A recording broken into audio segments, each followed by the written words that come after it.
Right, all eyes and attention, rightly so, on a resurgent Australia in the Men's Cricket World Cup. But they've also announced a squad for the T20 series that follows just after. And some of the main players or part of the World Cup squad will be returning home. There's a long summer of cricket.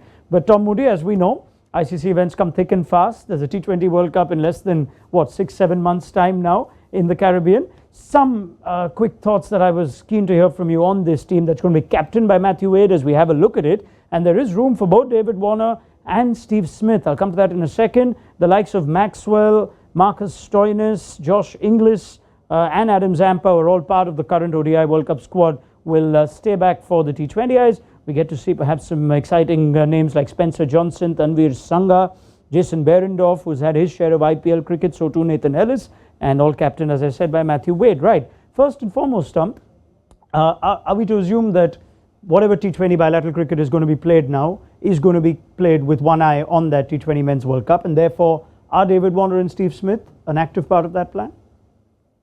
Well, I would have thought the selectors would have had that very much in mind, thinking that this side, even though it may not be the absolute squad that goes for the World Cup in 6 to 7 months' time, it certainly will have a mix of players that they feel are very much in their mind.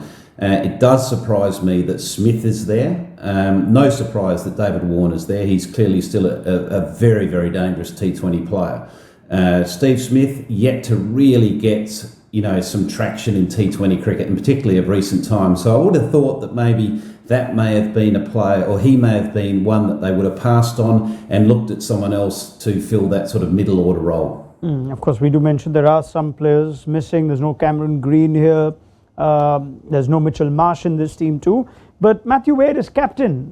Correct me if I'm wrong. I don't believe he's centrally contracted now, Tom. But clearly Matthew Wade is still very much part of the T20 plans.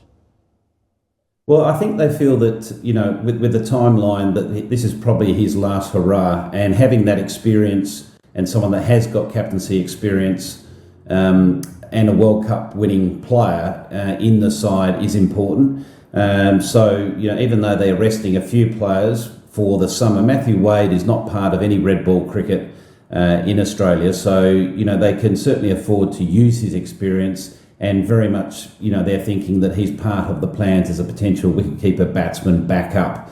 Because it's going to be interesting to see what they do with Alex Carey. Inglis is very much now taken the front seat when it comes to that wicket-keeping batting role, but I think Matthew Wade is still very much in the selectors' eyes. All right, and finally, we just scan through those names. Players in particular that you would want to keep a close eye on as players that ought to be developed, that might have a serious chance to have an impact in this Australian team for the World Cups. I speak specifically, of course, of the younger lot, the likes of either Spencer Johnson or Tanveer Sangha, Sean Abbott, maybe even a Tim David, players that you're going to keep a close eye on?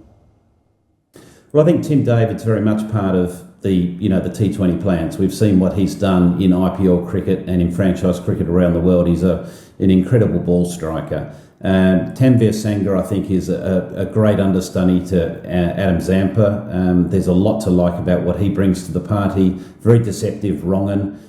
So he's certainly a player on the rise. And Spencer Johnson, 6'6", left arm, can swing the new ball. I think he's also another player that Australia are looking to develop, because Mitchell Starc's not going to be around forever. So to have that left arm angle, have that height and that pace is important in the balance of your side. All right, Tom, thanks very much for your time and your thoughts. 5-match T20I series, of course, kicks off just after the ODI Men's World Cup final on the 23rd of November.